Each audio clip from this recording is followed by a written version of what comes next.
Karena di situ nanti akan membawa aura negatif.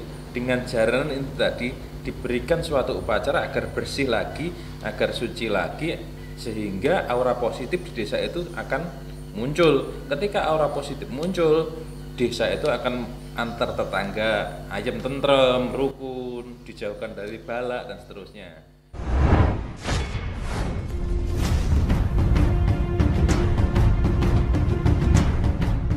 Oke, ini apa? Ini apa sana? Aja deh, lek wong berduaan lek sing bertiga itu di setan, jadi gak usah melok. Kan setan. Gak ada, masih ada apa-apa berarti. Apa melok ini? Halo, guysku, brother, sister, everybody, subscriber, itu apa nih jenenge? Apa aja? Ketemu nih karo Kang Dalang. Wah iki saiki Kang Dalang biasanya sing dikancani si bibir seksi Tejo bibir Lohan saiki dikancani karo itu karo dhewe. Ayo. Dek, namanya itu situ, Dek. Nama saya Dila, Pak. Hah? Dila. Dila. Dila. Dila guys, dilamar kamu. Gini kalau sekarang ada bocah-bocah kayak garangan rasa turu. Wes, sampe pengen sing ngene iki tutupno lek usaha nyambut gawe dhisik rasa mikir norono. Kunci kesuksesan adalah kerja sih guys, ngati-ngati nyambut gawe. Itu apa meneh alame kaya ngene. Nek pengen sing penting-penting ini ya belajar sinau, belajar manembah karo sing urip karo Gustine. Muga-muga dijabahi duwe bocah sing meni-meni ayu kaya ngene iki. Iki cara donat wah yo enak lho. Nggih, Mbak Dila. Emang nang apa ceritane? Jadi gini Pak, mau ini wawancara. Karena kemarin ada tugas dari kampus suruh buat makalah tentang kebudayaan asli daerah saya. Oh, jadi akhirnya saya pilih jaranan buat saya jadikan tema makalah saya. Oh, sama kuliah di sih? Kuliah di STAN. STAN guys, STAN gue calon wong sugih Amin, amin. Amin. Berarti lek STAN iki yo biyen nalika masuk nang sekolah pertama atau kuliah pertama jebret, saingannya akeh guys. Jadi salah satu yang terpilih menjadi siswa STAN Mbak Dila. Kudu dilamar alhamdulillah. Namanya STAN. Apa STAN apa? STAN bakso. STAN Bazar. STAN Bazar. Jadi Mbak Dila ada tugas untuk mengulik tentang kebudayaan asli daerah. Mbak Dila mengambil jaranan. Pada akhirnya ketemulah karo seekor garangan namanya Dalang gitu. Mbak coba ya Gus nyawang aku malah piye karena social distancing jarak kamu 1 meter kan? 1 meter. Aman kan. Piye Mbak? Jadi saya mulai ya Pak. Iya mulai gak apa-apa. Aku ngonteni gak ada mau jadi. Pertama mau tanya namanya Bapak ini siapa? Nama saya asli pemberian Bapak Ibu Agus Budiono. Nama pemberian dari teman-teman Dalang. Teman-teman yang di barat sungai memberi saya nama Galang. Di keraton saya diberi nama KRT Prawiro Dwijo Prawiro. KRT Dwijo Prawiro di Surakarta. Banyak ya Pak namanya ya. Kalau boleh tahu nih Pak, mohon maaf loh. Umur. Iki umur. 17 plus. Selesai tapi berapa ya? Aku lahir 84 Mbak. 84 berarti saiki 35 ya? 36 ya? 36. Wah, wis tuwek Mbak aku 36 ya? Ya ampun. Nah, terus Bapak ini perannya di paguyuban jaranan. Iya, jaranan. Namanya paguyubannya apa? Saya dulu ikut mendirikan beberapa anggota grup jaranan. Salah satunya Branasti Putro, Dwijo Darmo dan lain-lain. Nah, kemudian karena berhubung kerjaan, kemudian saya nggak bisa begitu aktif, hanya ngurusi tentang paguyuban antar grup itu. Kalau di kota Kediri namanya Paguyuban Wahyu Krida Budaya. Kalau di Kabupaten Kediri namanya Pasjar Kabupaten Kediri dan sekarang berkembang menjadi Pasjar Nusantara. Nah, saya salah satu pengurusnya di Pasjar Nusantara. Selain saya aktif ikut bermain sebagai penari, salah satunya iya. tari barong. Berarti langsung terlibat langsung dalam tarinya. Okay. Terus kok bisa Bapak ini tertarik gitu sama jaranan? Karena tertarik sama-sama juga nggak mungkin gitu. Sama cilik aku biar wis pelayon.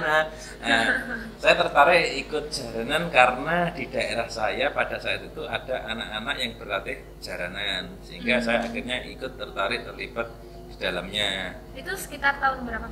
Sekitar tahun 2001. 2000. Oh, saya baru lahir, Pak. Baru satu?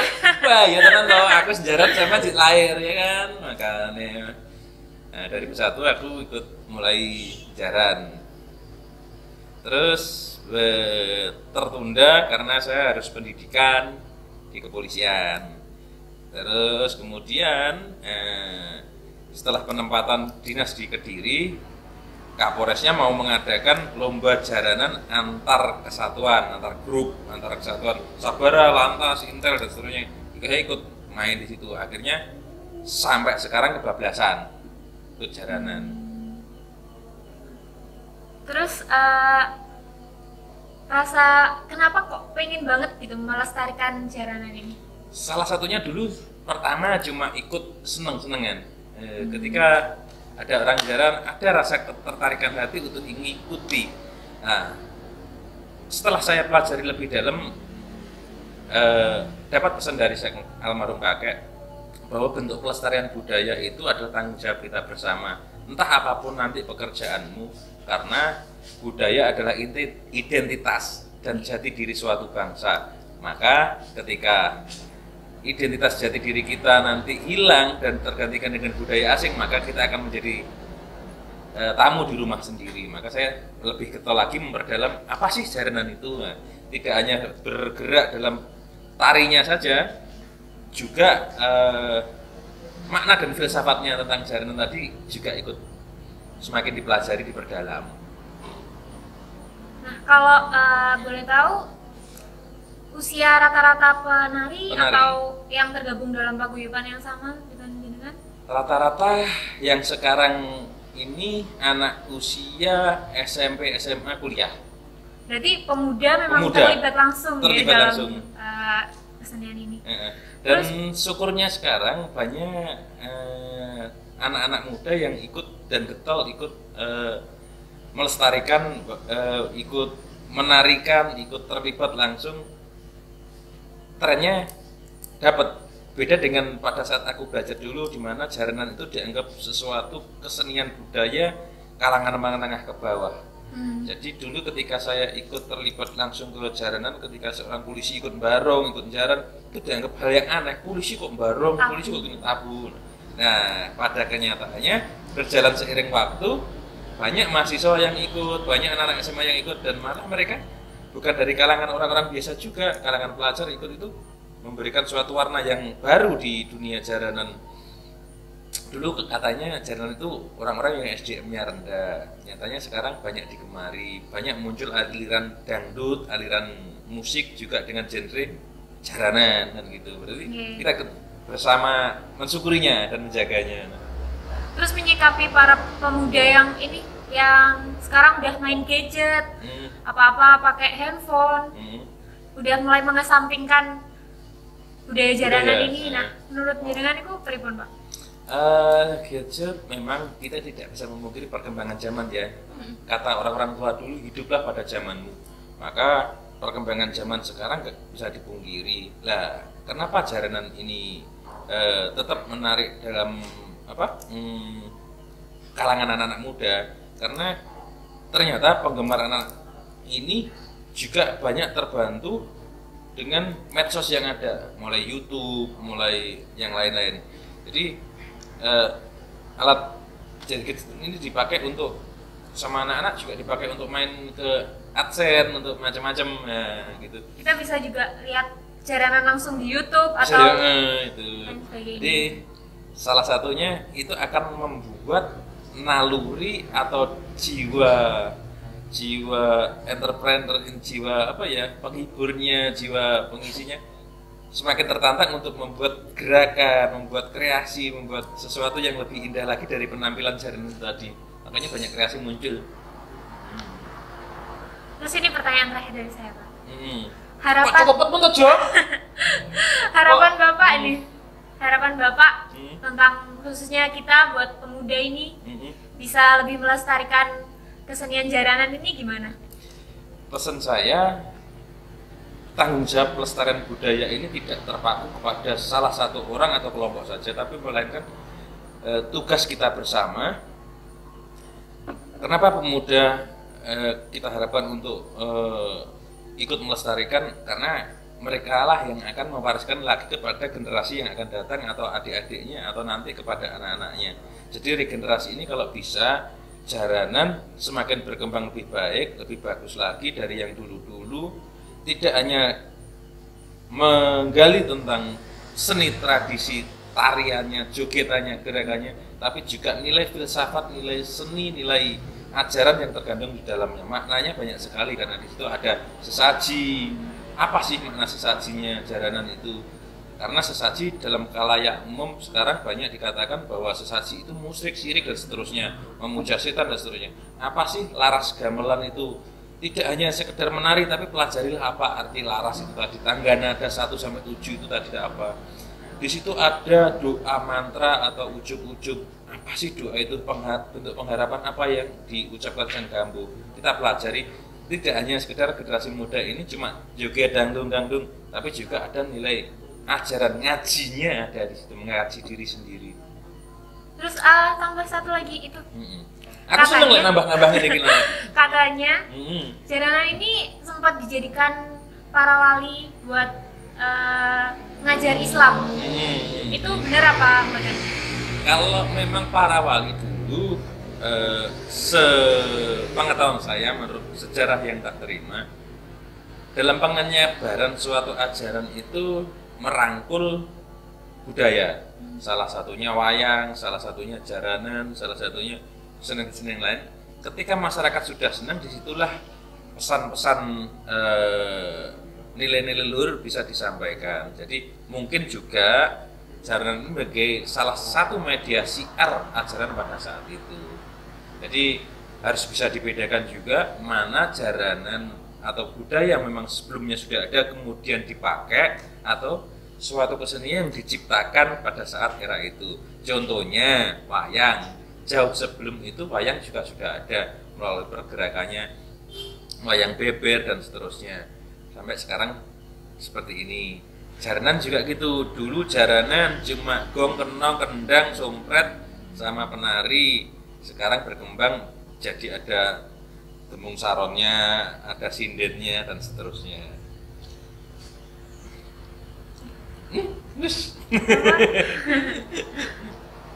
Apa? Nyantai aja. Kalau awal sekali Jaranan itu bisa tercipta. Itu masih menjadi pembahasan dan belum ada fakta sejarah yang mengatakan bahwa itu terjadi di era tahun berapa. Cuma setting cerita, latar cerita itu tetap di lakon Boyong Songgolangit, dan itu Songgolangit terjadi di era Kediri. Jadi Songgolangit itu sebagai alur cerita munculnya Jaranan ketika mengadakan suatu sayembara, ketika melamar Dewi Songgolangit. Dewi Songgolangit itu Kediri ceritanya, makanya orang Kediri kan ayu-ayu. Termasuk saya ya Pak ya. Amin, lepek-lepek cabes ngene iki lho. Biasanya aku nek ngomong-ngomongan dikancani karo si bibir ndombe, saiki dikancani karo si bibir seksi terus belajar perasaanmu ngono kuwi. Cuman cah iki ya ta. Aku belajar Jaranan cah iki cilake lahir terus piye, Jo? Aku lagi iki lah aku ngomong-ngomongan dikancani wong ayu iki. Ndrebedeg. Jadi takut. Oke lho. Maka mau kayak ini tetep lek luwe yo nanggone mi joglo ngangkeri. Apalagi enggak apa-apa. Nyantai kok. Sampun. Gak teko kesurupane barang, ya apa kok kesurupan. Oh, Saderenge niku napa sampun wonten adat kesurupan atau baru-baru ini? Sebenarnya jaranan itu kan suatu bentuk upacara dan ritual. Bentuk ritualnya itu apa? Kan gitu. Contohnya sampai nikah kan gitu. Terus kemudian keluarganya sama nanggap jaranan. Dulu budaya itu dipakai untuk suatu upacara bisa, dipakai suatu tontonan bisa. Lah, jaranan ini dipakai suatu upacara ketika orang tuanya jenengan nikah. Nih jenengan terus nanggap jaranan itu bentuk suatu ritual. Mohon doa restu kepada Sang Pencipta agar sampean dan suami nanti iso slamet rahayu raharjo gampil gangsar ngene kulit sandang pangan saringane sang dari seperti itu doa-doa dari Sang Gambuh. Nah, kemudian pada saat nanggap upacara itu ada sesaji. Sesaji itu adalah bentuk simbol dari suatu doa.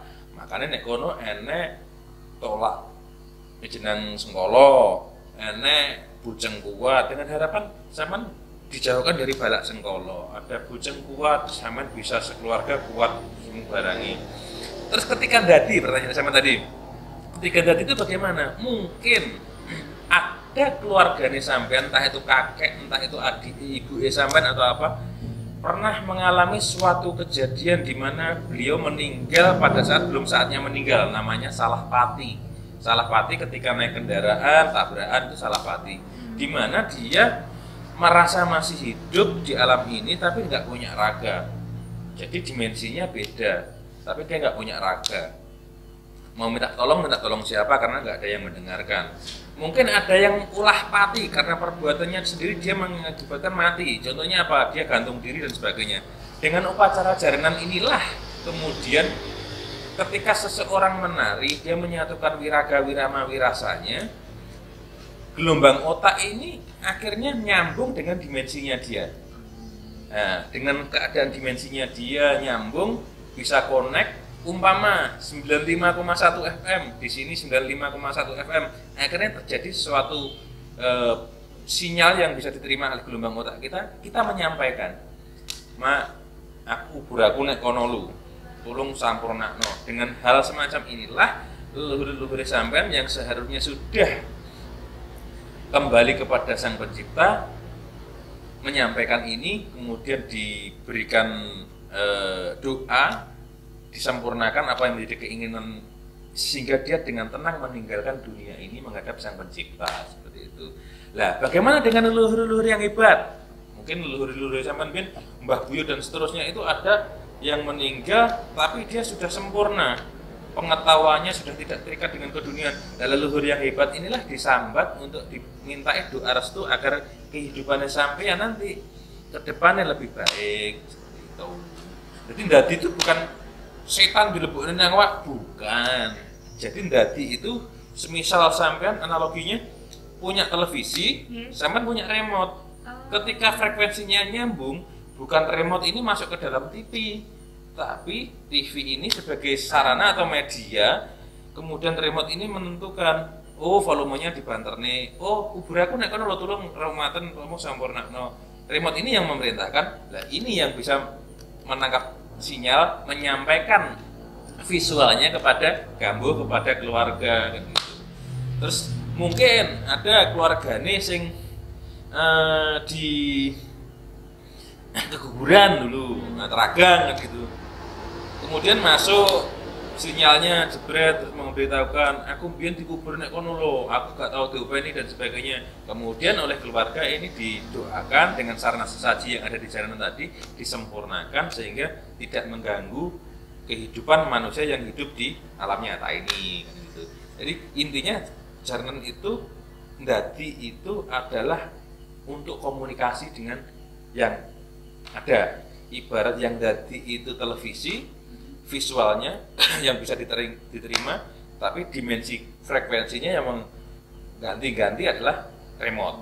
Nah, remote kuwi UHF frekuensinya sekian, TV ini frekuensinya beda, ya nggak akan nyambung. Bagaimana bisa nyambung? Harus disamakan frekuensinya. Caranya menyamakan bagaimana? Di situ ada latihan wiraganya, raganya, gerakannya gimana, rasa hatinya gimana, iramanya yang akan hanyut pada gelombang detak jantung yang memompa darah kepada otak, membawa oksigen sehingga mempengaruhi gelombang otak ini berpengaruh semua.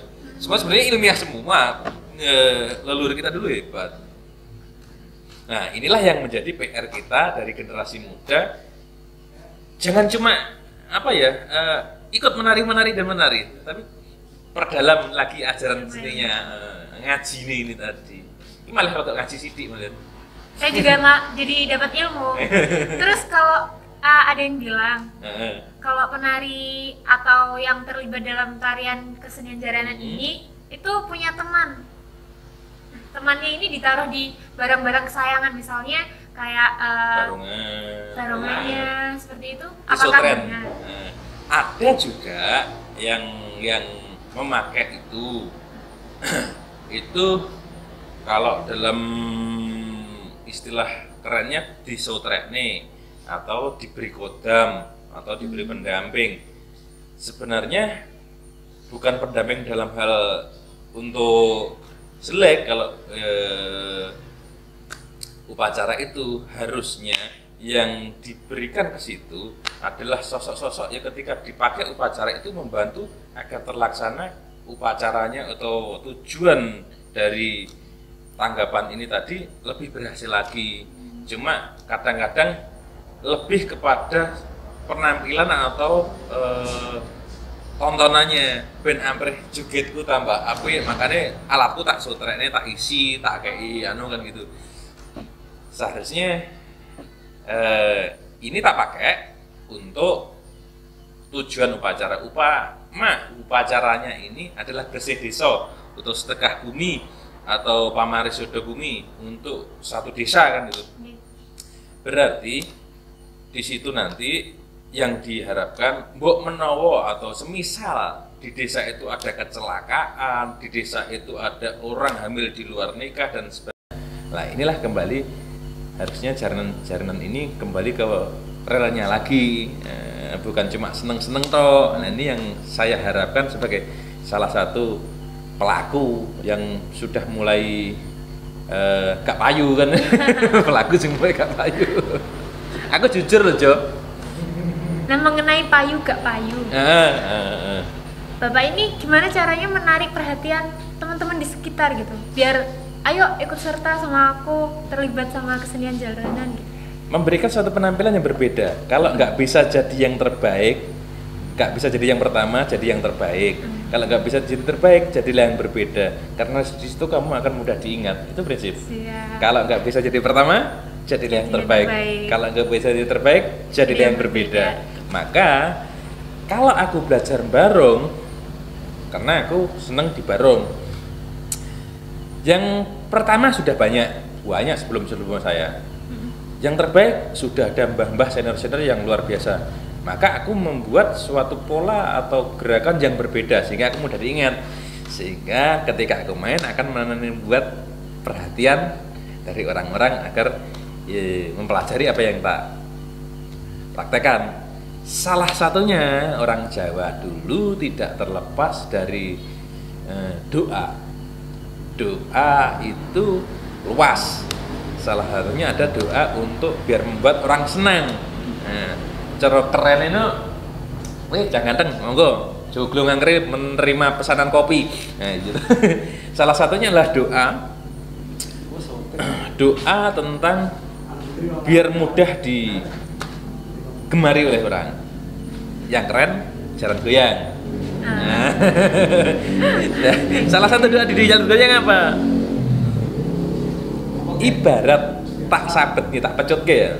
Ibarat tak sabet ke gunung guruk segoro asat bumi bengkak dumrapat. Disabet nih gunung aja loh, roboh gunung. Disabet nih segoro laut, itu laut aja bisa asat atau kering. Kalau disabet nih orang kehebatannya kayak apa kan gitu. Umpamanya kan gitu. Tak sabet ke jalmu manungsa sakmene kabeh padha gumun kayuyun, padha kedep kerep. Teko welas teko asih delok dulu jogetanku der joget ini nah delalah ki ya akeh seneng kan gitu tapi jadi salah gunane lho ya. Aku tiga jabang bayine sih kae lek gak ketemu aku edan gak edan ya buyan walah iki Cilemek itu. Lah, untuk membuat jaran otak orang mudah disenangi seperti itu. Tapi kalau Singo Barong beda lagi. Singo Barong adalah sosok raja yang menakutkan, berwibawa tapi dikangeni. Itu Singo Barong, doanya beda lagi intinya nanti. Seperti itu. Nggak lepas dari doa. Doa sih buat siapa? Doa buat yang ngomong diri kita sebagai manusia lahir bahwa kita itu punya saudara gaib, buat dangdiang atau yang menguasai desa, buat Tuhan, dia ada sendiri-sendiri. Nah, ketika semua sudah didoai, maka penampilan kita mungkin akan berbeda.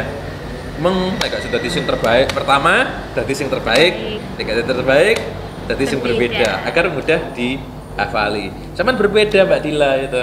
Ini ngomongnya aku sih nggak hafal loh. Mbak Dila, dilamar Agung. Apa? Ampun. Bocah wis ampun-ampun, guys. Bocahnya sudah ampun-ampun. Nah, cukup. Sekian Mbak Dila ya. Oke. Pesannya Mbak Dila buat teman-teman yang punya pemikiran, image bahwa jaranan itu memuja setan dan seterusnya. Setelah dijelaskan seperti ini tadi, apa tanggapannya? Jadi emang bener ya, kalau kesenian tuh jati diri dari suatu bangsa. Apalagi Kediri ini kita punya jaranan. Nah, nggak melulu image buruk yang harus kita keluarkan gitu. Kita harus tahu dulu nih mana jaranan yang sebenarnya jalannya gitu, asal mulanya seperti itu. Terus kita harus kayak gimana menanggapi budaya-budaya yang tercipta kayak gitu. Terima kasih Mbak Dila, sarannya. Grogi Pak, grogi. Tak doakan mudah-mudahan Mbak Dila semakin sukses ke depannya, dijauhkan dari balak sekolah, dari orang-orang yang tidak bertanggung jawab semacam genderuwo-genderuwo yang bergentayangan seperti itu. Tetap fokus sekolah, tetap fokus kuliah. Mudah-mudahan apa yang dicita-citakan dapat terkabul, kelak mendapatkan jodoh yang bener-bener jodoh, bisa sampai teko kakek ninen, membahagiakan orang tua. Amin. Sekian brother sister subscriber apa nih Jo? Wes, ya wes. Sekian dari saya Kang Dalang dan Dik Dila. Ketemu lagi di channelnya Kang Dalang.